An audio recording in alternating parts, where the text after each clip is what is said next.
Anyway, seriously, wherever I go, people ask me all the time, what is the secret to success? And I always tell them what the short version is, you got to have a 22-inch biceps. And you got to be able to kill predators with your bare hands. And you have to be able to travel back in time to save the human race. And of course, you got to have this charming Austrian accent. That's a given.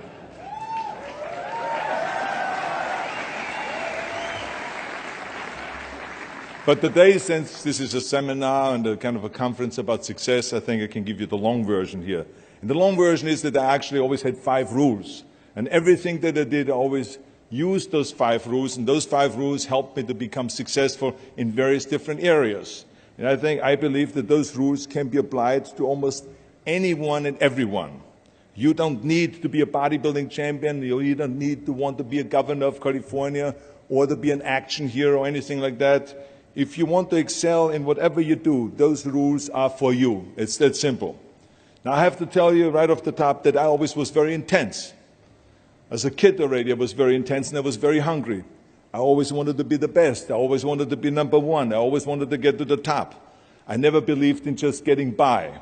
Now, I have nothing against people that just want to get by, because I think there are many roads to happiness, but I think that we all here like to be successful and we are driven. So that's why those rules apply to you. So my first rule is find your vision and follow it.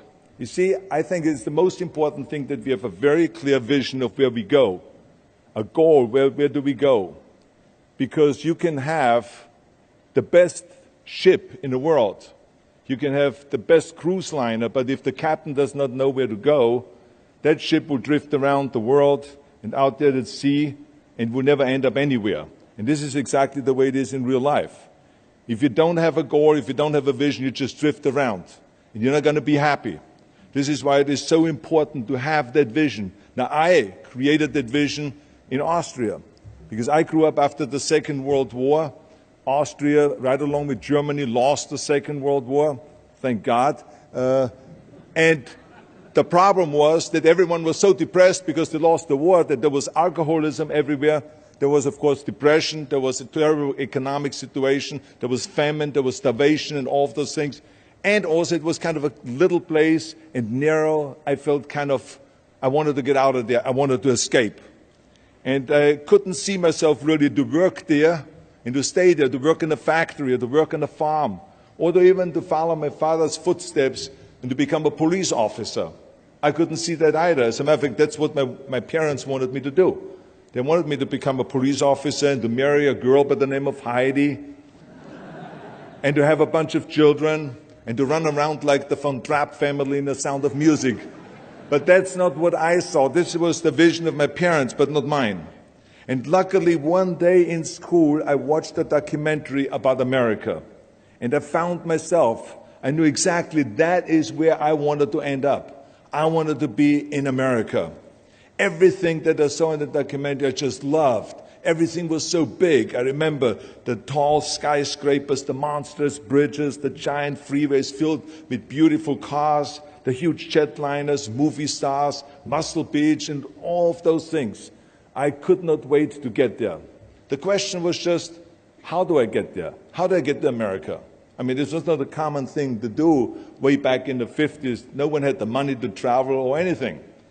But one day, I was fortunate enough to see a magazine. And that magazine showed me the path to America. And it was a bodybuilding magazine. And on the cover was this very muscular guy that was standing there like Hercules with a Hercules outfit. His name was Reg Park. This Reg Park was on that cover, and I remember the cover said, Mr. Universe becomes Hercules star. I read the article as fast as I could, learning about how he grew up in Leeds in England, poor, and how he trained 5 hours a day, every single day, and trained and trained and trained and lifted weights, and then he finally became Mr. Great Britain. And then he became Mr. Universe. And then he won a second Mr. Universe title and a third Mr. Universe title. And then all of a sudden he landed in Rome in Cinecittà doing Hercules movies. And there he made millions of dollars, and this money he took and bought himself a gymnasium chain in South Africa, and he became a successful gymnasium owner. And as I read, I became more and more certain about my own future. As I read this story, I was so excited, so interested. I knew exactly that I wanted to become another Reg Park. I know he laid out the blueprint for my life, basically. I could see myself, I could visualize myself clearly to be a champion on that same stage where he won the Mr. Universe, and then to move to America, then get into movies, and then become rich and famous. I had that vision very clearly laid out. I was so happy that I knew exactly where I was going. From that moment on, everything that I did, no matter how hard I had to work or how much I had to struggle, it didn't matter. It was a wonderful joyride because I knew what the purpose was and I found my passion. The simple truth is, if you don't have a vision, if you don't have a goal, if you don't see your future laid out in front of you, you're just floating around without a purpose. And I think that the numbers speak for themselves. This is why so many people around the world are unhappy with their jobs. I mean, in America, 74% of the people hate their job and would like to change jobs. Now think about that. That means that only a quarter of the Americans love their life's work. I mean, that is a very depressing statistic. I always smiled when I worked, no matter how hard I worked. I always had a great time, no matter what I did. It didn't matter if it was in bodybuilding, or if it was in the movies, or if it was as governor. I remember in the pumping iron days, people asked me in the gym all the time, why are you smiling all the time? Why are you so happy? You have to lift 50 tons of weights. You have to train 5 hours a day. I mean, I look at the other bodybuilders' faces and lifters' faces, and they look kind of depressing. They look sour. They're miserable that they have to lift weights. You don't look miserable, you look happy. And I tell them always, I say, I smile because I know exactly that every rep that I do, that every set that I do, every weight that I lift, I get one step closer to turning that vision of mine into reality and becoming that Mr. Universe. I could not wait to lift another 500 pounds in the squats. I could not wait to do another 1,000 sit-ups. I could not wait to do bench press, more bench press and more curls until I couldn't move my arms anymore. Because I knew that every rep got me closer to standing on that stage as a champion. As a matter of fact, when I lifted weights, I didn't really feel like I was lifting weights. I felt like I was lifting a trophy over my head each time I lifted. And to have all those bodybuilders around me and thousands of people screaming. And I tell you that this vision didn't just help me in bodybuilding, it helped me with everything, like I said. I remember in the movie business, there was many times stunts that I had to do where I got hurt, where I was in pain, in agony, and had to do it over and over again. I remember one incident specifically on Conan the Barbarian. There I was crawling on all four, on rocks, over rocks and gravel, holding my sword right in front of me. And as I was crawling, the camera followed me. And it was around 30 feet that I crawl on those rocks and this gravel. And eventually, after 10 takes, my elbows, my knees started bleeding and hurting. And the director came to me sheepishly and said to me, he says, do you mind if we do another take? I need a close-up of you. And I said to him, no, I don't mind at all.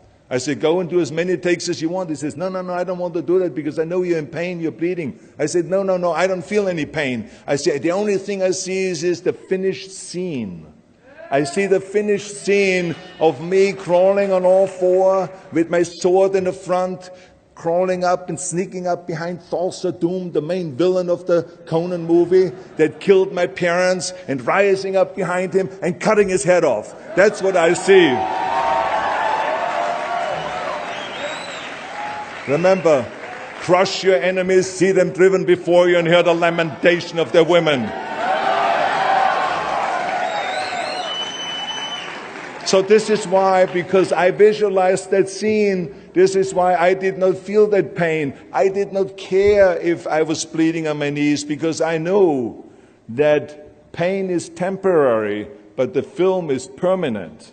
And I explained that to the director, so this is why I try to tell you, always discover your vision, and the rest will follow. Now my second My second rule is never ever think small.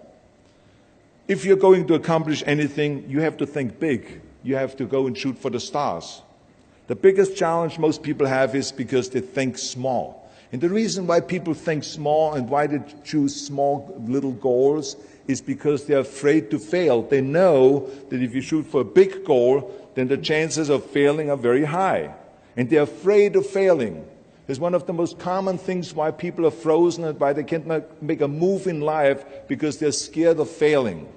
I say to myself, hey, I'm not worried about failing because that's part of life.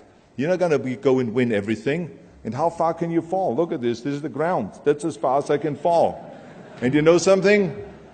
That the only time you really consider the failure is if you fall and you don't get up. But if you get up, you never consider the failure. So I never considered myself a failure. I always considered myself a winner, even though I fell every so often. But I always got up and I always moved forward. This is the important thing. I never had any patience, of course, for thinking small, because in German we have a saying, wenn schon, denn schon. And that means that if you do something, then go all out and do it well. And this was not just the case in bodybuilding. I didn't just want to be a bodybuilding champion. I wanted to be the greatest bodybuilder of all times. I wanted to have the most muscle, the most muscle of all times, the most definition. I wanted to win the most trophies, the most world championship titles. I just wanted to be the best. And the same is also in movies. I didn't just think about being in movies. No, I wanted to be a movie star. I wanted to have above the title billing. I wanted to become the highest paid entertainer. I basically wanted to be another John Wayne. What's wrong with that? And then the same is in politics. I didn't just want to go and be in politics and enter a race for city council. I mean, let's be honest. Does that sound right? Schwarzenegger, city council? No, come on. Not even Schwarzenegger and mayor. No, it had to be Schwarzenegger running for governor. But not just any governor, but governor of the greatest state in the United States, of California. That was the important thing. I give you an example of thinking big. When I became governor, I wanted to rebuild California's ancient infrastructure. You see, America has been living off infrastructure that was built in the 50s and 60s. And it drives me absolutely insane that America hasn't started rebuilding that infrastructure. I mean, we haven't invested in new roads or in new transit, or in schools, or in energy, or anything like that for decades. The number of cars that we have now in America are 4 times as many as we had in the 60s. So therefore, we should be having 4 times as many freeways, 4 times as many tunnels, 4 times as many bridges and all this. But we don't. So this is why I wanted to get our act together and do the upgrading, at least in California. So when I talk about infrastructure, I didn't really want to just fix roads and fix and close some holes on the roads. I wanted to build massive freeways on top of freeways. I wanted to build the first high-speed rail in the United States. I wanted to build more bridges and more tunnels, more on-ramps and off-ramps. I wanted to see literally cranes everywhere. Well, there was no excuse for Californians to get stuck in traffic, and there was no excuse really to send your kids in overcrowded classrooms in schools, and there was also no excuse that Los Angeles has a 100-year-old sewage system. That's shitty, I think. At first, of course, some of the legislators looked at me like I was absolutely insane when I told them this vision. They were willing to spend maybe $5 billion, which of course is petty cash in compared to what my vision was. But so some politicians, of course, had a hard time to see the big picture because they didn't really ever travel outside California. So they haven't really seen big infrastructure. They haven't really seen big infrastructure all over the United States, or maybe in Asia, in China, or in Korea, or in Brazil, or in European countries, or here in Australia, maybe.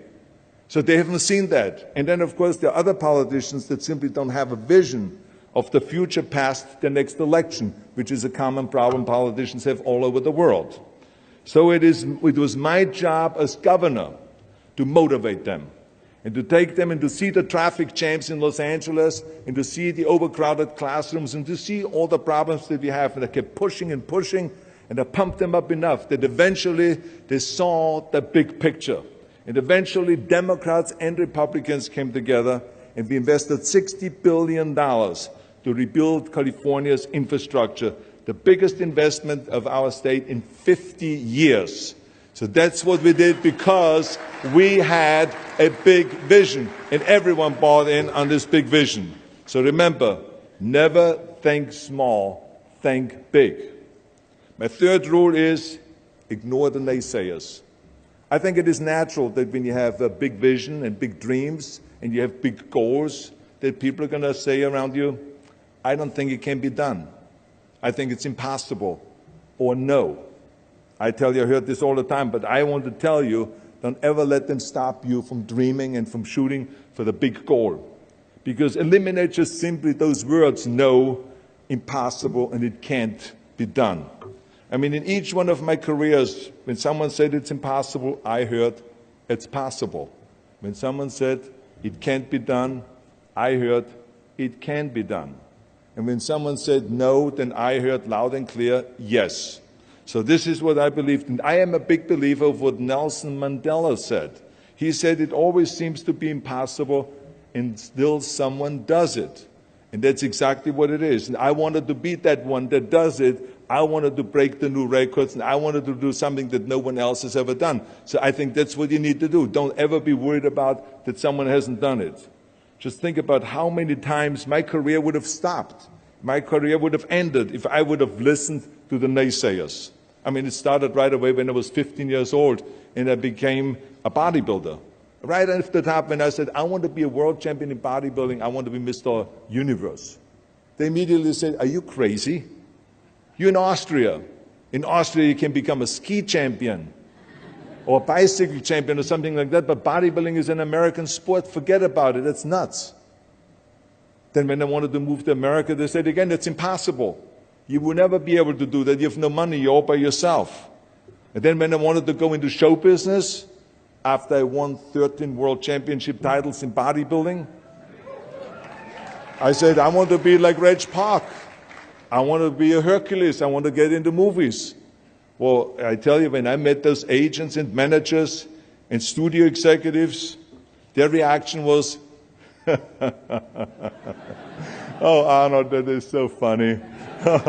You want to be what, a leading man? Oh, come on. I mean, look, first of all, let's start with your body. Look at your body. I mean, you're overdeveloped. You're gigantic. You're like a monster. Are you kidding me? Do you know what the new thing, the new trend is? It's little guys like Dustin Hoffman, Al Pacino, Woody Allen. Those are the new sex symbols. Don't you get it?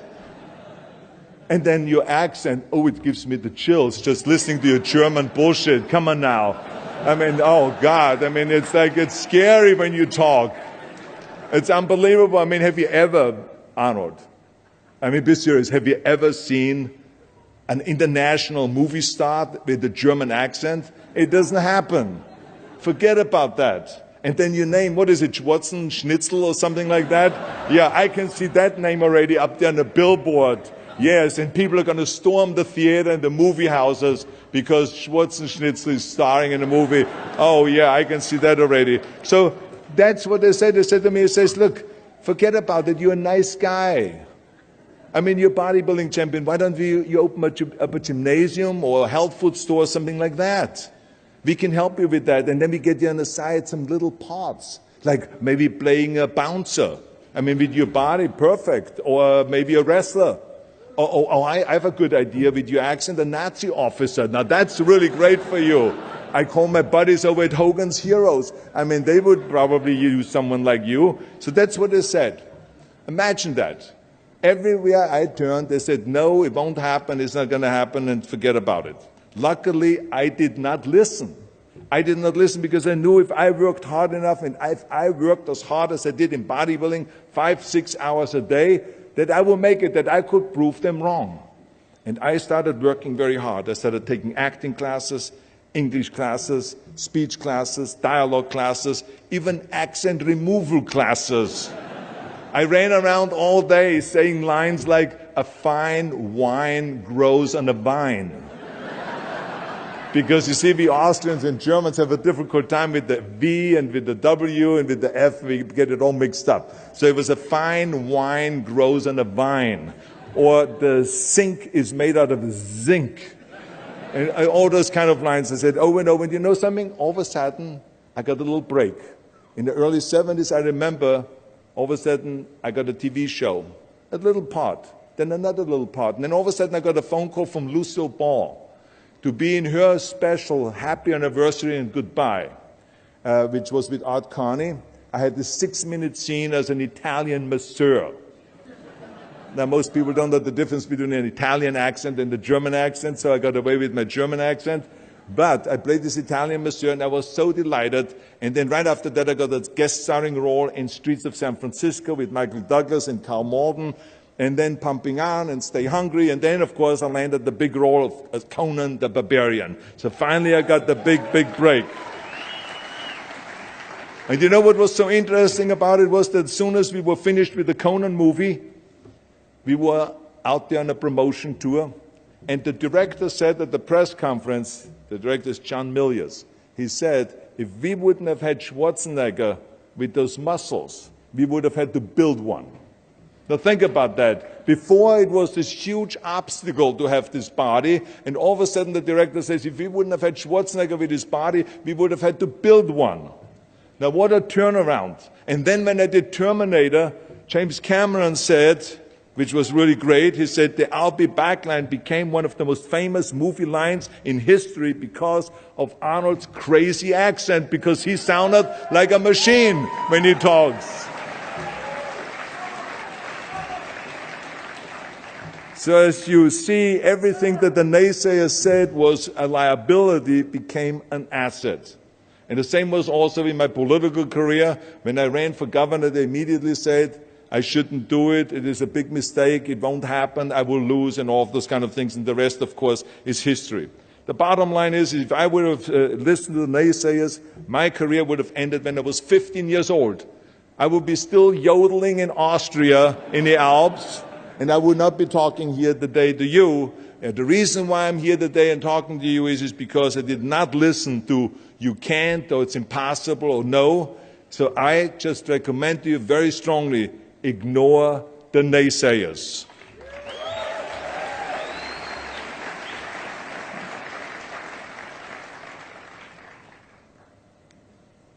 My fourth rule is work your ass off. Nobody ever stumbled upon success by accident, except maybe the guy who found gold in California. But don't ever think that you can be that guy. I mean, you never want to fail because you didn't work hard enough. I always believed no stone unturned. Work your butt off. That's what I always believed. No matter what you do, work, work, work. I remember Muhammad Ali, one of my great heroes, had a great line in the 70s when he was asked, how many sit-ups do you do? He said, I don't know, because I start counting only when it starts burning. When it starts burning, that's when it starts counting. You see, that's what makes you a champion. It doesn't matter in what area you're in. No pain, no gain. The bottom line is, one of my rules, which is work your butt off. If you don't apply that rule, all the other rules won't mean anything. I mean, it drives me absolutely nuts when people say, I don't have time to work out. Haven't you heard that many times? I don't have time to work out, or I have worked so hard all day, I'm tired, I cannot work out anymore, or I cannot read another book, or I cannot improve myself, or I don't have time, or I work so hard that I cannot really improve my business, or I cannot grow as a person, or any of those things. What the hell are we talking about here? I mean, the day is 24 hours, you sleep 6 hours, so you have 18 hours left. I mean, I know there's some of you out there that say, well, wait a minute, I sleep actually 8 hours, but let's just sleep faster, okay? You didn't, I mean, let's not get bogged down with this stuff here. Listen, when I came to the United States, I remember that I trained 5 hours a day, every day, and I was managing a construction business, and I was a bricklayer, and I went to college also, and I took acting classes from 8 o'clock at night to 12 o'clock midnight. All of that in one day. Every day I did that. I did not worry about it. I knew that I had 24 hours and I didn't want to waste one single hour. Because I believe of what Ted Turner said, who is one of the great entrepreneurs who started CNN and so on. He said, early to bed, early to rise, work like hell and advertise. So that's what I believe. Just remember, you can't climb that ladder of success with your hands in your pockets. You must work your ass off. It's that simple.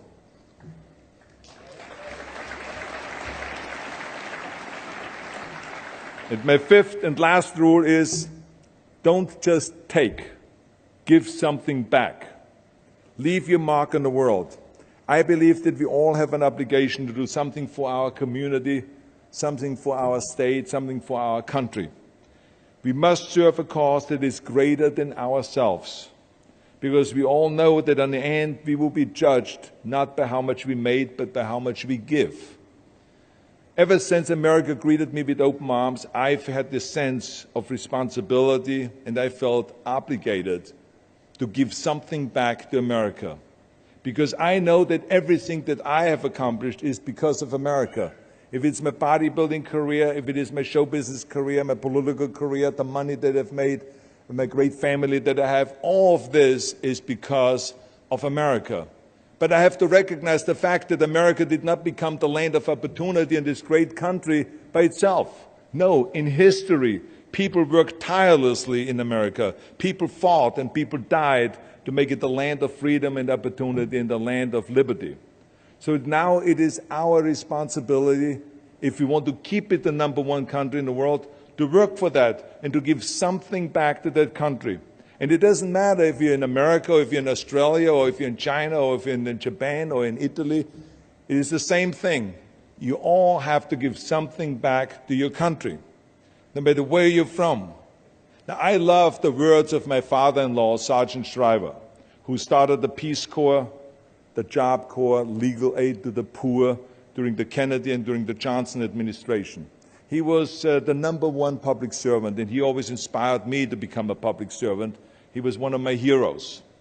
He said at Yale University at a commencement speech, he said to the students, tear down that mirror. Tear down that mirror that makes you always look at yourself. And you will be able to look beyond that mirror, and you will see the millions and millions of people that need your help. And I saw those millions and millions of people. And this is why I tried to take every opportunity that I could to give something back. I started training Special Olympians, people that were intellectually handicapped, to help them with weightlifting and powerlifting. I became the international powerlifting coach and the torchbearer for Special Olympics. Then later on, I joined the Simon Wiesenthal Center to fight prejudice, so we don't have the things happening again as we had during the Second World War, during the Nazi Reich. And I joined also the President's Council on Fitness. I became the chairman under President Bush from 1990 to 1993. To be the chairman and to promote health and fitness in all 50 states. I traveled all 50 states. I started after-school programs for the most vulnerable children, for inner-city children, to make them be able to say no to drugs, no to gangs, and no to violence, and to say yes to education and yes to life. And every single time I reached out and I gave something back, I felt fantastic. Nothing made me happier. I would rather play chess with an 8-year-old kid in an after-school program or play golf, a round of golf with a Special Olympian than go down another red carpet of a movie premiere. And I have nothing against movies, but to give something back to me is more important than just to think about myself. Eventually, the joy of giving back was so great that I decided to become a public servant full-time and to turn my back, actually, and walk away from my career as an actor. After I finished promoting Terminator 3, I jumped into the race, into the governor's race in California, and I ran for governor. And even though my friends advised me not to do that, they said, are you crazy, Arnold? Don't you understand that you would lose now this $20, $30 million a movie that you're getting paid? And they will only pay you $178,000 as governor a year? Well, I didn't care, because I knew that all the money that I've made and to be in that position in the first place to make this money is because of America. It was time to give something back. So I became governor, and I didn't even take the $178,000. I gave it back to the taxpayers because it was petty cash. It's the last thing I needed. And I can tell you that those 7 years were the most exciting and the most rewarding and the most gratifying years of my life. To work all day long, to solve problems and to serve the people was absolutely heaven. It was the best job I've ever had, but I also knew that eventually it's going to come to an end. And after 2 terms, it did come to an end. But when it came to an end, the one thing that didn't come to an end and was not finished was my desire to be a public servant and to serve the people. And this is why I continued to work for Special Olympics. That's why I continued to work on fighting my fitness crusade and traveling around the world to promote health and fitness. And this is why I continue to support after-school programs, and we even started the Schwarzenegger Institute at the University of Southern California to continue to inspire students and leaders around the world to find solutions to complicated issues and to give back and to make the world a better place. So thank you. But I tell you, that I was very fortunate that I had great heroes. I had great heroes that I could look up to, and I mentioned 2 of them, Muhammad Ali and Sergeant Shriver, my father-in-law. But there's other great heroes like Gorbachev, Reagan, Mandela, great leaders like Mother Teresa, Chancellor Kohl, and Churchill, and the list goes on and on. I mean, those people had such an impact on the world. Single-handedly, they've changed the world. I mean, if you think about just Gorbachev, I mean, this man, every time I meet him, I'm in awe. I mean, he grew up under communism, and he rose from the bottom of the ranks straight up to the top. He became president of the Soviet Union, one of the most powerful people in the world. And he was the leader of the Communist Party. And when he was in the top position, he realized that the system was broken. Now, what do you do when you're the top leader of the Communist Party and you realize that the system, that communism, doesn't work? Well, you know what he did? He dismantled communism. Think about the courage that that takes. I mean, the guts that it takes to do that. Think about that Gorbachev completely transformed his country with glasnost to give his people for the first time freedom. And then through perestroika, by reforming Russia's economy. He didn't wait for the next president. He didn't complain. He simply said, if not me, who? And if not now, when? So I feel very strongly all of us need to have and embrace that kind of a spirit. We all can create change, whether it is in our neighborhood or in our local schools or in our country. It can be big, but it can also be as little as just going to a school kid that has problems reading and teaching that kids how to read or how to do math. We don't have to just work on me. We should also work on we. Not just me, but also we. Remember that. To lead a truly full life, you must give back. You must leave the world a better place than you found it. Because the bottom line is, it is up to us. I mean, those rules that I've given you are important rules, but giving back is one of the most important rules. I guarantee you that if you follow all of those rules, you will have many victories to celebrate. And you will leave, your work, and you will have extraordinary kind of a record, and you will leave a legacy behind that you can be proud of. So I want you to remember those rules. Have a vision. Think big. Ignore the naysayers. Work your ass off and give back and change the world. Because if not us, who? If not now, when? Thank you very much. Thank you.